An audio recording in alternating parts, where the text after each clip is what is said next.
Yang paling menonjol itu adalah semangat kerja keras. Semangat kerja keras. Itu yang paling penting, dan saya pikir penonton drama Korea perlu mengambil itu. Iya. Karena kerja keras yang dalam bahasa Korea fighting itu sering mereka sampaikan. Fighting. Gitu. Itu artinya adalah kita selalu kalau ada masalah ya harus kerja keras. Itu masalah itu ya pasti akan menimpa kita. Jangan sampai kemudian ya kalau ada masalah kita udah stres dan kemudian kalau tak mau bermasalah ya mati saja. Assalamualaikum warahmatullahi wabarakatuh. Halo Suska Zen, selamat datang di Dosen Hub bersama dengan saya Mujawara Hanafi.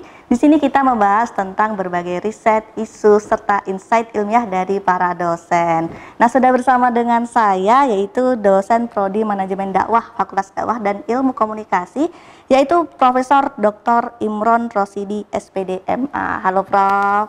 Halo. Selamat datang Prof di Dosen Hub Suska TV. Terima kasih. Prof, mungkin sebelum kita mulai nih perbincangan kita hari ini, silahkan menyapa Suska Zen terlebih dahulu, Prof. Halo, Assalamualaikum warahmatullahi wabarakatuh. Apa kabar pemirsa Suska TV? Semoga Anda sehat semua. Terima kasih. Baik, terima kasih Prof. Untuk Suska Zen, topik kita kali ini adalah cukup menarik karena ini berkaitan dengan keseharian kita, dimana mungkin banyak mahasiswa, masyarakat suka nih sama nonton drakor, ya kan Prof? Salah satu riset dari Prof Imron ini adalah Negotiating Representation of Islamic Values on Korean TV Dramas Among Indonesian Muslim Youth. Nah Prof, pertanyaan pertama nih Prof, kenapa drama Korea? Iya, karena drama Korea ini disukai oleh banyak remaja muslim, termasuk di Indonesia.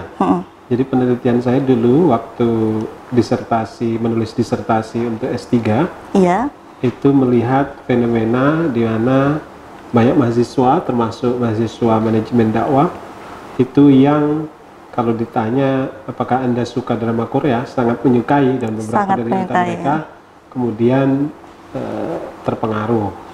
Ada beberapa mereka yang setelah menonton drama Korea mengikuti apa yang ditampilkan. Dari situ kemudian saya terpikir kenapa ini saja tidak kita teliti untuk kira-kira mengetahui sejauh mana fenomena drama Korea itu diresepsi atau ditonton oleh remaja, khususnya anak muda muslim.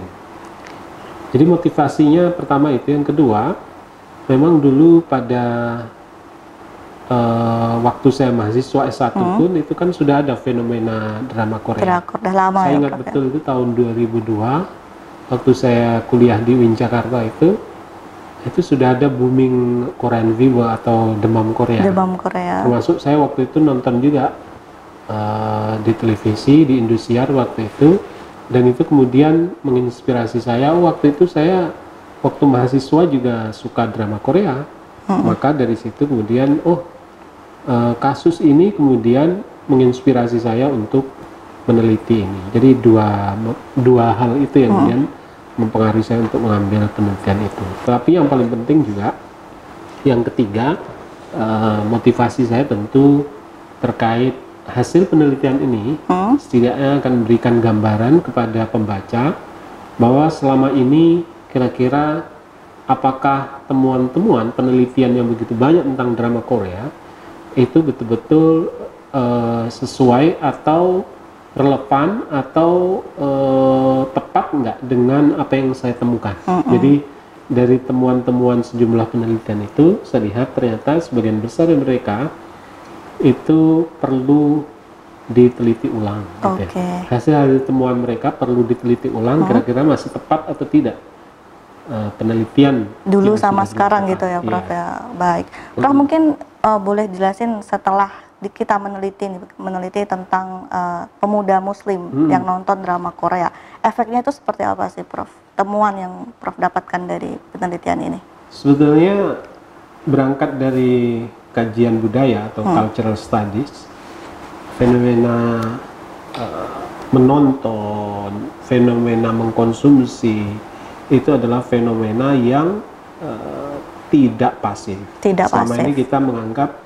Makanya saya kemudian melihat ada beberapa penelitian terkait drama Korea itu cenderung hasilnya itu melihat dampak negatif, melihat bahwa drama Korea itu diterima apa adanya oleh yang menonton. Padahal menurut kajian yang saya temukan itu, tidak semua yang ditampilkan oleh drama Korea itu diterima oleh yang menonton. Dalam konteks ini adalah anak muda muslim.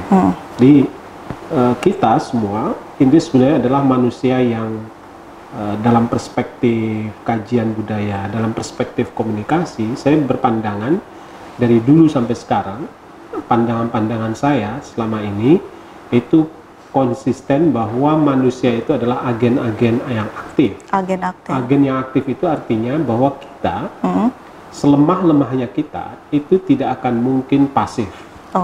Sambil contoh misalnya kasus drama Korea. Drama Korea, apa yang ditampilkan oleh drama Korea, seolah-olah penonton itu menyerap semua, mengikuti semua apa yang ditampilkan dalam drama Korea. Tapi sebetulnya dalam peristiwa menonton saja itu ada hal-hal yang menurut penonton itu tidak relevan. Misalnya, saya ambil contoh misalnya dalam kasus menonton, ada penggila drama Korea menonton film atau sinetron Korea, gitu kan? Satu adegan itu sekali tonton bisa misalnya 1,5 jam, saya gitu ya. Kalau film kan 1,5 jam. Walaupun dia penggila film Korea, saya dalam tampilan film itu ada hal-hal yang dia kemudian komentari, ceplos. Ini ngapa pula aktornya kayak gini? Kok gitu, itu sudah gitu, mencerminkan bahwa dia aktif. Ada fenomena bahwa apa yang ditampilkan oleh film itu yang tidak disukai oleh oleh penonton. Artinya begini, selama ini kita melihat bahwa temuan-temuan penelitian itu melihat drama Korea itu berdampak negatif, itu globalisasi, hal-hal yang dari luar itu nanti bisa gitu ya, terjadi imperialisme budaya dan seterusnya. Penjajahan budaya. Tapi sebetulnya itu tidak terjadi. Apalagi kalau latar belakang yang menonton itu kuatnya identitasnya, identitas keagamaannya kuat, maka itu akan cenderung apa yang disampaikan oleh tontonan itu cenderung filter, cenderung disaring oleh identitas itu. Jadi terkait banyak kan orang yang bilang kalau buat apa jangan nonton Barat karena ini, jangan nonton Korea karena tidak sesuai dengan agama Islam. Nah ternyata kenyataannya tidak demikian ya, Prof? Tidak, kalau dalam persepsi saya, setiap tontonan, setiap film, setiap fenomena yang kita konsumsi itu tidak serta-merta menghasilkan apa yang sejalan dengan paralel dengan yang ditonton. Sambil contoh misalnya saya suka menonton film action, film barat. Tidak semerta-merta saya kemudian, misalnya saya nonton Superman, gitu kan. Film Superman kan terbaru sekarang, tapi saya belum selesai nonton. Itu kalau saya nonton Superman, apakah kemudian saya bercita-cita menjadi Superman? Bisa terbang gitu ya, Prof? Atau saya kemudian apa yang disampaikan, minimal apa yang yang paling sederhana, apa yang diucapkan, apa yang dibahasakan oleh Superman itu kemudian saya ikuti, kan enggak? Orang ngomong aja susah bahasa Inggris kan. Jadi ini yang salah dipahami oleh kita semua. Seolah apa yang ditonton itu kemudian yang ditonton itu langsung kita terima mentah-mentah. Enggak. Kita ini manusia, bukan robot. Dalam diri kita itu ada sebelum tontonan itu kita tonton, itu sudah ada filternya ya, Prof? Apa yang kita sebut identitas. Itu yang sudah dari lahir itu sudah ditanamkan oleh orang tua. Itu susah merubahnya. Cobalah kita semua ini, apakah dengan menonton itu kita kemudian tertarik menjadi orang Kristen? Kan enggak. Misalnya kita nonton film Kristen sebanyak-banyaknya gitu, tapi kita dari lahir sudah identitas Islam sudah kuat, itu susah kita merubah itu. Sama begini, ceramah-ceramah itu juga seolah-olah apa yang diceramahkan itu selalu kita terima, belum tentu. Contoh kasus misalnya, kita mendengarkan ceramah kelompok Salafi, misalnya gitu ya, Ustaz-Ustaz Salafi. Kebetulan kita kan bukan orang Salafi. Ketika menonton itu apakah kita kemudian terpengaruh dengan ini? Enggak. Bisa saja kita justru menentang. Iya, menentang. Cukup jadi pengetahuan gitu ya, Prof. Itu menjadi dasar, sekedar menjadi pengetahuan bagi kita. Jadi atau kecenderungannya apa yang disampaikan itu ada beberapa yang kita terima dan kita terima. Itu disebut negosiasi. Jadi negosiasi itu film Korea itu, drama Korea itu ada tayangan-tayangan yang kita terima sebagian, ada yang tayangan-tayangan kita tolak, itu disebut negosiasi, sebagaimana kita jual beli gitu. Ada negonya, ada negosiasi. Yang kita terima itu kecenderungannya adalah yang dekat dengan identitas kita, gitu. Bisa begitu ya. Oke, mungkin dekat dengan identitas. Di sini kan disebut juga tentang nilai-nilai Islam ya, Prof. Ya. Mungkin gimana sih kita mendapatkan nilai-nilai Islam itu di drama Korea, padahal drama Korea itu mayoritasnya tentang non-Islam dan negaranya juga bukan negara mayoritas Islam. Itu gimana, Prof? Jadi sebetulnya yang saya maksudkan nilai-nilai Islam itu adalah pesan-pesan moral universal. Sebetulnya karena begini, ada nilai-nilai dalam agama Islam itu yang sifatnya universal, yang tidak hanya dimiliki oleh agama Islam, tapi dimiliki oleh semua penganut agama. Jadi yang maksudkan nilai-nilai Islam itu sebenarnya lebih tepat nilai-nilai Islami. Artinya begini, ada poin-poin tertentu dalam aktivitas kita itu, dalam kehidupan kita itu ternyata yang Islami, ya, yang Islami, tetapi itu sifatnya universal. Tapi ada nilai-nilai Islam spesifik khusus untuk agama Islam. Misalnya sholat, itu kan hanya khusus umat Islam kan. Tetapi menjaga kebersihan, disiplin, kemudian patuh kepada orang tua, itu adalah semua agama itu mengakui. Bukan hanya semua agama, saya pikir orang-orang yang tidak beragama pun akan mengakui pentingnya menjaga kebersihan, disiplin, kerja keras, dan seterusnya. Jadi yang saya maksudkan nilai-nilai Islam itu adalah nilai-nilai universal yang kebetulan juga Islam mendorong itu. Dan itu ditemukan dalam drama Korea. Misalnya apa? Misalnya kita lihat disiplin. Orang Korea itu disiplin karena dia dipengaruh oleh budaya Jepang. Iya, benar. Kemudian yang kedua bersih. Bersih. Rumahnya kalau di syuting itu estetik gitu ya, Prof. Estetik, bersih gitu kan. Jarang jalan tuh nampak sampah berserak, ya kan. Mukanya juga bening-bening bersih gitu kan. Kemudian disiplin, kerja keras, mereka kerja keras. Kemudian menghormati orang tua. Kalau mereka ketemu yang lebih tua, hormat. Sama dengan kita. Iya, benar. Kemudian memanggil yang lebih tua dengan panggilan. Jarang. Kalau dalam budaya barat kan kalau manggil profesor aja langsung aja sebut namanya langsung. Tapi kalau dalam budaya Korea itu relevan dengan budaya kita, jarang memanggil nama langsung kalau sudah tua ya. Itu kalau itu manggil bapaknya, manggil ayahnya aja langsung manggil nama orangnya. Iya, kalau kita nggak sopan ya, nggak sopan. Itu mencerminkan ada relevansi. Tapi sebetulnya dalam bahasa lain itu disebut dengan kedekatan budaya. Proximity itu istilah yang lain, tapi saya kemudian melihatnya itu karena ya ada nilai-nilai yang Islami yang universal di situ. Oke, terkait tentang negosiasi ini, Prof. Kira-kira untuk yang kita teliti ini apakah yang umurnya sudah sekian atau ada yang juga masih di bawah umur gitu, Prof? Itu khusus untuk anak muda. Anak muda itu rentangnya antara 17 sampai 40 tahun. 17 sampai 40 gitu. Dalam undang-undang tentang kemudaan itu ada batasnya. Jadi yang saya teliti itu rentangnya itu. Jadi antara 17 sampai 21. Jadi 18 atau 17 nanti bisa dicek di undang-undang. Tapi yang jelas maksud saya tidak meneliti di bawah umur itu dan di atas umur itu. Jadi kalau di bawah 17 tidak saya teliti, di atas 40 tidak saya teliti. Tapi yang paling penting juga yang saya teliti itu yang selain umur, yang kedua adalah karena saya purposive sampling. Purposive sampling itu berarti saya memilih informan berdasarkan kriteria. Saya tetapkan syaratnya dulu.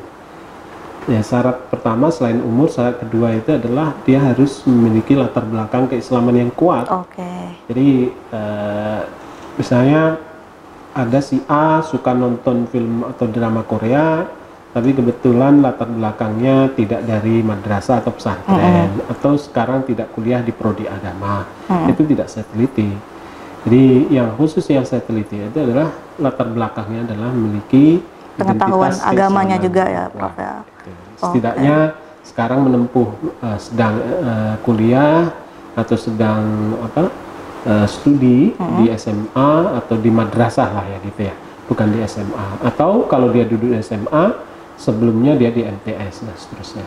Jadi tidak latar belakang umum, karena itu untuk mengetahui sejauh mana identitas keislaman itu berkontribusi dalam negosiasi tadi. Oke, siap, Prof. Prof, kalau melihat anak-anak muda sekarang ini yang rentang, mungkin secara umum ya, Prof. Gimana sih, Prof, melihat anak-anak muda sekarang ini setelah menonton drama Korea, setelah terkena Korean Wave itu, Prof? Apakah berdampaknya itu sangat terlihat atau justru ini mencemaskan kalau misalkan dia tidak punya latar belakang agama yang kuat, Prof? Saya tidak terlalu mencemaskan itu, karena dalam persepsi saya, drama Korea itu adalah budaya populer. Budaya populer. Budaya populer itu short term itu adalah masanya pendek. Sebagaimana program televisi, sinetron itu budaya populer. Maka sinetron itu kalau di Indonesia kalau udah nggak ada yang nonton itu berhenti dia tayang. Karena kecenderungan orang dalam budaya populer itu dalam konsep cultural studies, kajian budaya, kajian media dan budaya, setiap yang sifatnya populer itu kecenderungannya ya populer cepat. Nanti tidak populer juga cepat. Suatu saat akan hilang itu. Terganti sama lainnya, Prof. Sama dengan orang menyukai drama Korea saat ini, bisa saja setahun yang akan datang dia akan menjadi pembenci drama Korea. Iya, karena bisa budaya juga, populer itu karakteristiknya itu short term, jangka waktu pendek. Sama dengan kita sekarang menyukai lagu apa gitu kan. Bisa jadi 10 bulan yang akan datang dengan munculnya lagu baru, itu akan menutupi popularitas lagu lama. Jadi itu terus seperti itu. Jadi saya tidak akan mengkhawatirkan itu.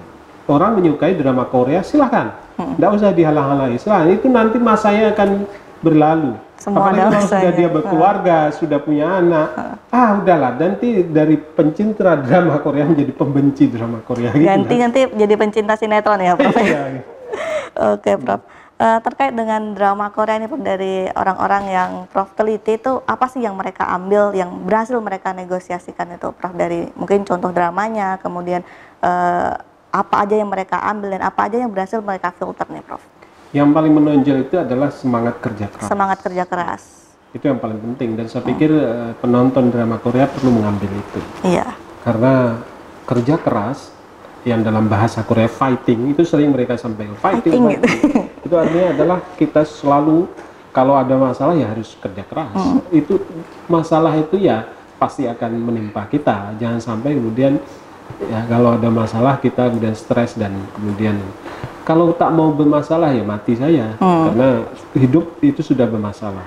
Jadi dari fighting itu kita harus belajar bahwa drama Korea itu mengajarkan tidak semata-mata hiburan, tapi juga mengajarkan kepada kita kalau kita mau sukses ya harus kerja keras. Sukses kerja keras. Harus kerja keras. Anak muda itu tidak boleh loyo. Anak muda itu harus memiliki spirit kerja keras. Kalau tidak ya bukan anak muda. Bukan anak muda, orang tua ya. Orang tua aja banyak ya kerja keras. Orang tua kalau mau jalan aja udah susah kan. Kita anak muda itu harus orang jalan aja kuat, semangat gitu kan. Maka saya selalu sampaikan, kerja keras itu artinya segala sesuatu kalau sudah menjadi fokus ketertarikan, interest kita, ya itu harus ditekuni, konsisten. Misalnya ya, ini kita nih prodi komunikasi, misalnya udah masuk di prodi komunikasi, jangan kemudian tarik kemana-mana, ya fokus di situ, kerja keras, belajar serius, menekuni keahlian komunikasi itu. Karena dari kerja keras kita, fighting tadi, itu akan nanti berdampak pada keberhasilan kita. Saya pikir itu yang paling penting, fighting, kerja keras itu paling penting. Fighting, Suska Zen yang pencinta drakor nih, ambil yang positifnya, yang jelek dibuang aja. Oke, nanti Prof mungkin di dalam drama Korea ini kan ada nih, pasti ada nih Prof tentang apa adegan-adegan romantis nih, Prof. Nah ini nih kita anak muda gimana nih Prof menyikapinya? Mungkin ada juga orang tua yang ngelarang nih, jangan nonton drakor-drakor terus, ada adegan seperti itu, nggak bagus. Nah, itu gimana Prof? Iya, kalau kita melihat sisi positifnya dan sisi negatifnya, tentu tidak semua film atau drama Korea itu semua positif. Iya. Sama dengan film Islami, itu tidak semuanya positif, pasti ada yang negatif. Benar. Sebagaimana manusia, seperti saya, ini tidak semuanya baik, ada hal-hal negatif. Nah, kebetulan orang melihatnya positifnya saja. Sama dengan drama Korea itu pasti ada sisi negatifnya. Nah, sisi negatifnya jangan diambil, sisi positifnya diambil. Sisi negatifnya jadikan itu hanya hiburan semata, nggak usah dijadikan sebagai panutan. Iya. Ibarat kata kalau kita jalan ketemu beling, ya itu singkirkan. Kalau sudah nancep di kaki kita, cabut, buang. Nggak usah ditempelin terus di kaki. Sama dengan nonton drama Korea yang jelas negatif, jangan kemudian diikuti. Jadi sebetulnya setiap pribadi kita yang sudah dewasa, anak-anak muda itu pasti sudah punya kemampuan, ini negatif, ini positif. Cuman luruskan kepada mereka pemahaman yang negatif, difilter, dibuang. Buang yang negatif. Dinegosiasi, yang positif ambil. Jangan kemudian kita serampangan, drama Korea itu jelek semua. Jangan nonton. Jangan nonton. Anda bisa memaksa pada saat itu, tetapi ketika orang sudah suka, ketika Anda tidak mengawasi, dia akan diam-diam menonton.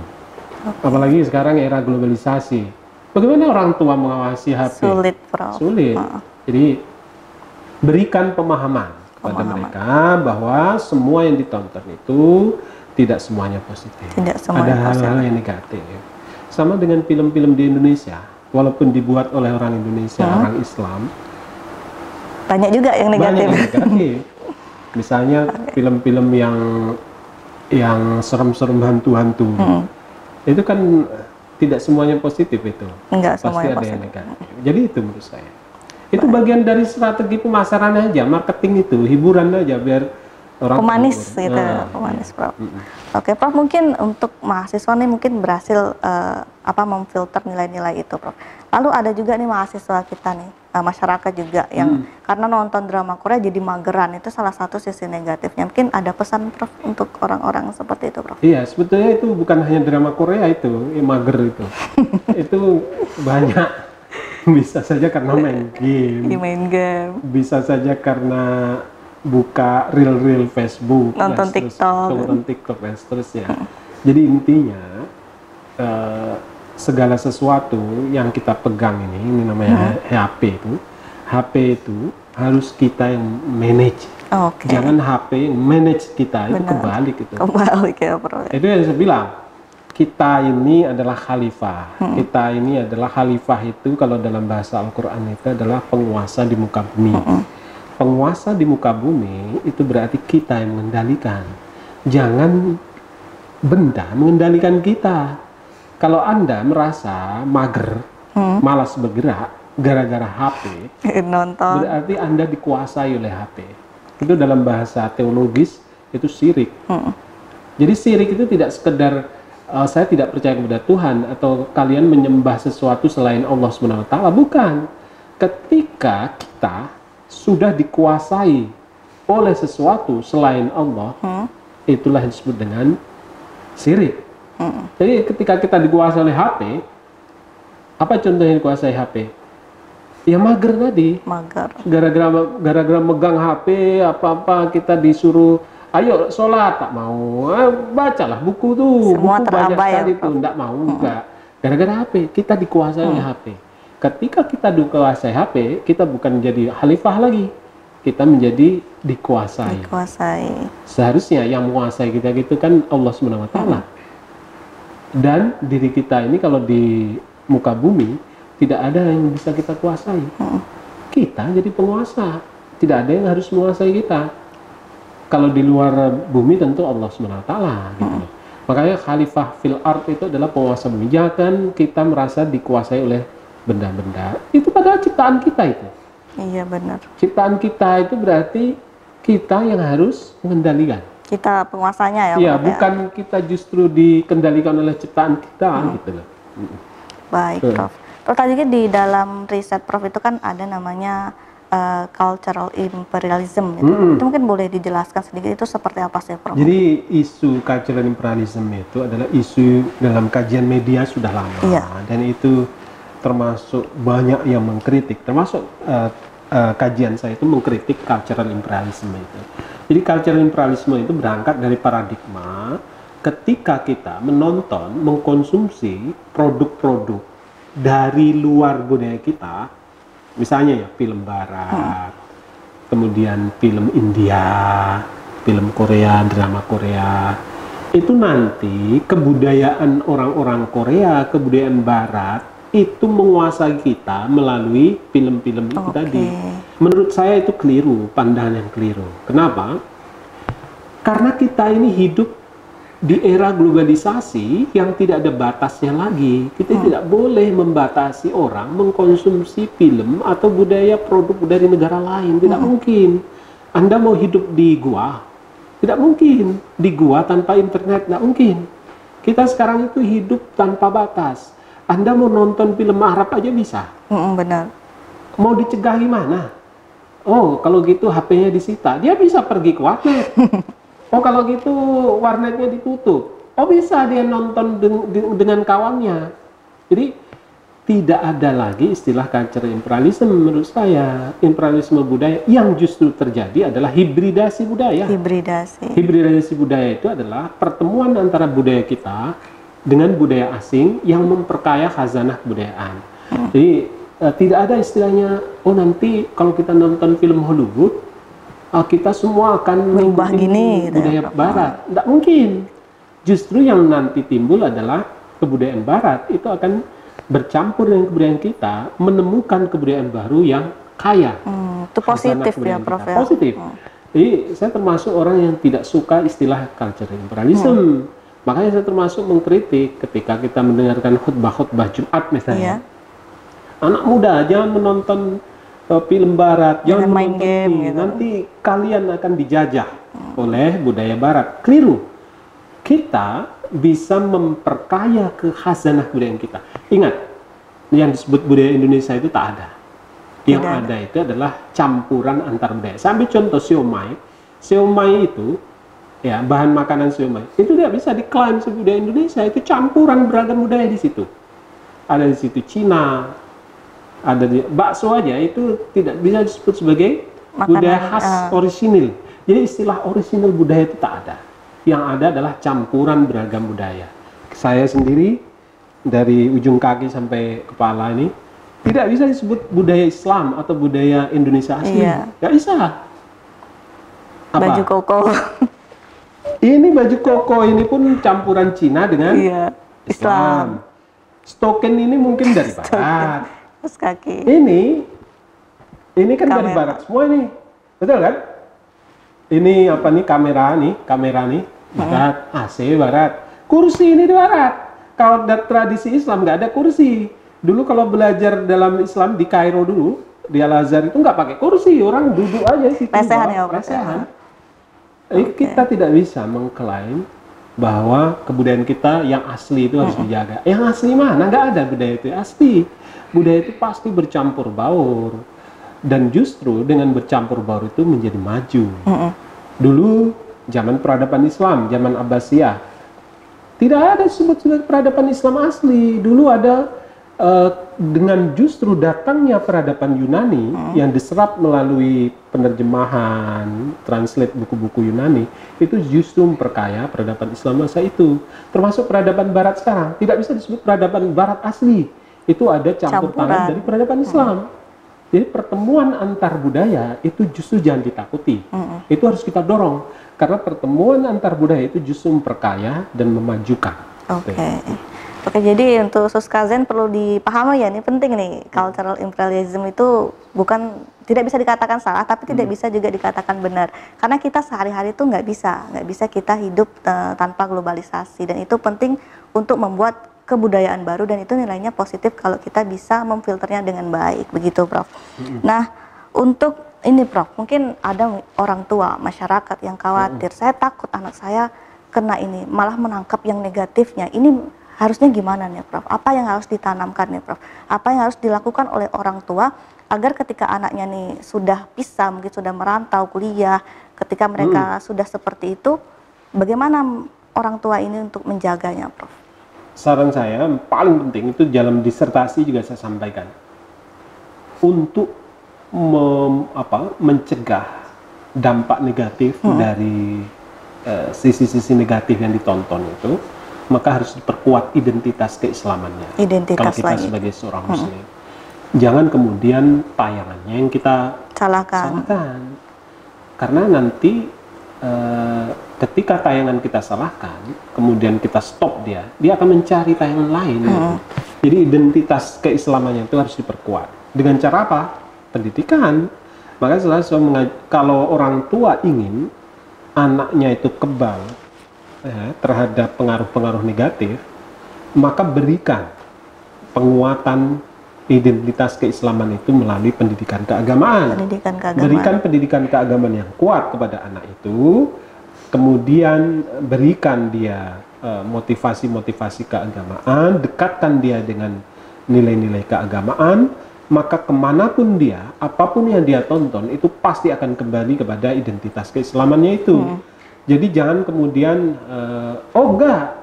kita enggak usah diperkuat identitas keislamannya, dilepaskan aja, tapi dia harus dicegah nonton ini, enggak bisa. Mencegah menonton itu sama dengan menutupi lubang angin yang kemana-mana. Lubang angin itu bisa masuk, angin itu bisa masuk kemana-mana. Jadi sama dengan kehidupan kita ini di era globalisasi ini tidak mungkin mencegah orang untuk mengkonsumsi segala macam produk yang hilir mudik yang begitu banyak melalui internet itu. Yang paling krusial itu adalah identitas keislaman. Identitas keislaman. Sejak dini ya itu, Prof. Sama dengan begini. Sekarang ini Anda mau filter film-film porno misalnya, itu susah itu. Karena sekarang semakin canggih orang. Jadi gini, semakin ditutup itu, justru akan ada teknologi baru yang akan membongkar penutup ini. Jalan-jalan lainnya. Iya, itu teknologi. Yang mampu itu adalah diri kita. Dan yang memfilter, yang memblok itu adalah keislaman, identitas keislaman itu. Jadi perkuat identitas keislaman. Kalau kepada orang tua, didik anak-anaknya dengan pendidikan keagamaan. Kepada anak muda semua, ya perkuat nilai-nilai keislaman itu. Karena kalau tidak, maka kita yang akan hanyut dengan globalisasi yang begitu kuat mempengaruhi kita. Jadi boleh saya simpulkan kalau misalkan dengan nilai-nilai keimanan yang kuat, agama yang kuat, itu bukan untuk menolak, tetapi untuk agar anak itu bisa memfilter ke depannya, mana yang bisa diambil, mana yang bisa tidak, begitu Prof. Nah Prof, Prof melihat drama Korea ini Prof, apakah ada peluang dakwah nih di dalam drama Korea itu sendiri yang bisa kita manfaatkan Prof? Kalau secara spesifik, istilah dakwah itu kan secara general istilah dakwah itu kan mengajak ke kebaikan, ya kan? Kalau secara spesifik kan dakwah itu konteksnya hanya dilekatkan kepada agama Islam. Kalau pada konteks yang general, yang sifatnya umum, drama Korea bisa. Karena ada poin-poin drama Korea itu mengajak kepada kebaikan. Tapi kalau secara spesifik tidak bisa, karena drama Korea itu jelas produk bukan budaya dari agama Islam. Jadi sebetulnya kalau pada umumnya konteksnya, kalau kita melihat drama Korea, ada poin-poin di mana kita bisa terhibur. Terhibur itu juga kalau kita stres kemudian terhibur, itu kan senang juga hati kita. Karena kalau kita terlalu stres terus, itu bahaya juga, bisa bunuh diri orang. Jadi kalau itu kemudian diartikulasikan, diarahkan kepada nilai-nilai dakwah, bisa. Karena orang tuh daripada dia nanti menghilangkan stres minum minuman keras atau judi online, lebih baik nonton Korea lah. Iya, mending drakor. Mending drama Korea. Atau dia daripada yang parah lagi, daripada stres kemudian frustasi bunuh diri, mending nonton drama Drakor Korea. ya, maraton Kamu sampai bisa pagi ya. menghilangkan stres, gitu contohnya. Oke. Tapi jangan kemudian itu kemudian menutupi aktivitas keagamaan yang lebih penting. Misalnya udah masuk waktu sholat, nanti aja lah, ini Nanti aja, setengah jam sabu. lagi. Nah, jangan. Oke. Jadi drama Korea berperan penting bagi kita untuk menghibur kita, jelas. Iya, entertain, hiburan. menghibur. Karena di tengah kesibukan kerja, belajar, itu kan orang perlu itu menghibur diri. Kalau enggak ya dunia akan terasa Hampa atau inilah. Jadi daripada menghabiskan waktu yang tidak ini, atau daripada mengeluarkan uang ke mall itu kan habis duit, nanti minta ke orang tua lagi. Daripada itu nonton drama Korea gratis, misalnya gitu ya. Itu sudah senang, misalnya. Iya, kita benar-benar. terhibur dan seterusnya. Jadi kalau dakwah secara umum, saya pikir karena dakwah secara umum itu kan sifatnya mengajak kebaikan, saya pikir relevan. Tapi kalau secara kontekstual, kalau secara spesifik dikaitkan dengan dakwah, itu tidak. Karena dakwah itu kan khusus produk dari agama Islam. Oke, tersirat itu ada Iya. makna-makna tersirat yang bisa diambil Iya. gitu, Prof. Ya. Nah, untuk Prof sendiri nonton drakor juga, Prof? Dulu ya, Dulu ya, sekarang nggak, Prof? sekarang enggak. Oke. Itulah Apa? yang saya sebut dengan budaya populer itu. Oke. Dulu sebesar kalian nih, ya penggemar, termasuk penyuka drama Korea, tapi sekarang karena udah nggak cocok lagi, dunia udah lain gitu. Udah ganti ya, Prof? Udah ganti dunianya itu udah nggak ini. Oke, dulu nonton apa nih, Prof? Dulu saya tahun-tahun 2002 itu Full House. Full House. Full House di Indosiar. Masih di Indosiar ya, Prof? Ya, di Indosiar. Dulu ya pokoknya terbawa suasana lah gitu kan. Full House itu kan agak gimana gitu filmnya. Jadi adegannya itu entah sekarang masih ada mungkin ya Full House itu. Masih ada, masih ada. bisa diakses. Ya, itu yang pertama nonton di Indosiar. Kalau sekarang saya lebih suka film-film yang bersifat saintifik. Misalnya film-film terkait Sains fiksi gitu ya, planet, Prof? gitu kan. Planet-planet itu menarik saya, termasuk Superman, kemudian film-film aksi gitu. Saya tidak mesti harus film barat. Justru saya suka juga film-film Korea. Jadi sekarang saya film Korea, bukan drama Korea lagi. Film Korea. Misalnya yang saya suka itu yang terbaru itu saya tonton tuh yang aktornya gemuk itu, kalau ninju itu kuat sekali. Siapa lupa saya namanya. Saya pernah nonton juga, tapi lupa juga itu. Iya, itu kalau ninju itu kan luar biasa itu. Hantu aja dia tinggi tumbang. Itu menghibur juga itu. Oke, nanti Suskazen tulis di komentar ya kira-kira apa nih judul filmnya. Ada itu yang terbaru, film Korea, dia melawan hantu itu. Jadi betul-betul melawan hantu, hantu itu ditinjunya, itu bisa ini. Drama itu, Prof? Film Korea. Itu memang spesial, aktor itu spesialis laga di Korea, itu film Korea. Itu saya suka. Jadi kalau dia lagi main film apa judulnya, saya cari itu, saya tonton, karena itu menghibur. Gitu. Tidak ada hal yang lain selain untuk menghibur. Gitu. Hiburan ya, Pak. Biasanya dapat rekomendasi dari mana nih, Pak? Dari TikTok, mungkin dari Instagram? Saya biasanya dari Facebook. Facebook ya, Pak? Ya, Facebook yang sering. Tapi kalau bisa juga dari Google, bisa juga. Oke, baik, Prof. Mungkin ya, jangan lupa ya, Suskazen, kira-kira apa nih film yang disebut sama Prof Imran. Nah, pesan-pesan nih, Prof, untuk generasi muda zaman sekarang nih, juga untuk masyarakat, juga untuk orang tua terkait drama Korea ini apa nih, Prof? Iya, jadi gini, pesan pertama kepada orang tua yang mungkin menyaksikan ini, pemirsa, jadi jangan khawatirkan anaknya kalau menyukai drama Korea. Berikan dia wawasan-wawasan saja, nggak usah dilarang. Berikan wawasan-wawasan, berikan pengetahuan keagamaan. Pengetahuan keagamaan itulah yang nanti akan membantu anak itu untuk memfilter mana yang baik, mana yang negatif. Itu yang pertama kepada orang tua. Kemudian kepada anak muda, menonton drama Korea itu sekedar untuk hiburan. Hiburan. Jangan masukkan dalam hati. Jangan kemudian kita berfantasi yang macam-macam. Hiburan itu ya artinya sekedar menghilangkan stres. Jangan kemudian ya boleh saja. Kalau Anda terlalu terfantasi terhadap itu, ingat itu tayangan buatan orang. Tujuannya untuk menghibur semata, bukan untuk jadi pedoman. Pedoman nanti, waduh, saya kesima sekali dengan aktor itu. Saya kejarlah sampai Korea. Ayo, itu lucu juga saya lihat tuh. Atau kalau enggak, ayo kita pergi ke Korea lihat tempat syutingnya. Anda terfantasi itu. Jadi segala sesuatu itu, melihat segala sesuatu itu jangan berlebihan. Jangan berlebihan karena itu buatan manusia. Sekedarnya saja. Jangan karena dalam agama Islam itu berlebihan juga nggak boleh. Ya biasa-biasa aja, itu tontonan yang sekedar hiburan, nah habis itu nanti kita lupakan gitu. Jadi tidak usah terlalu serius mengikuti, jangan fanatik. Makanya saya juga kalau nonton film Korea pun ala kadarnya, ya saya tonton untuk menghibur, habis itu selesai. Ya ada poin-poin positif, misalnya fighting itu terapkan. Saya selalu katakan fighting itu penting untuk hidup kita, untuk anak muda ini, karena era sekarang ini saya lihat anak muda itu gampang patah semangat. Misalnya ya, disuruh baca buku, jangankan satu halaman, satu kalimat aja udah jenuh ya. Udah diletakkan buku. Ngantuk ya, udah ini.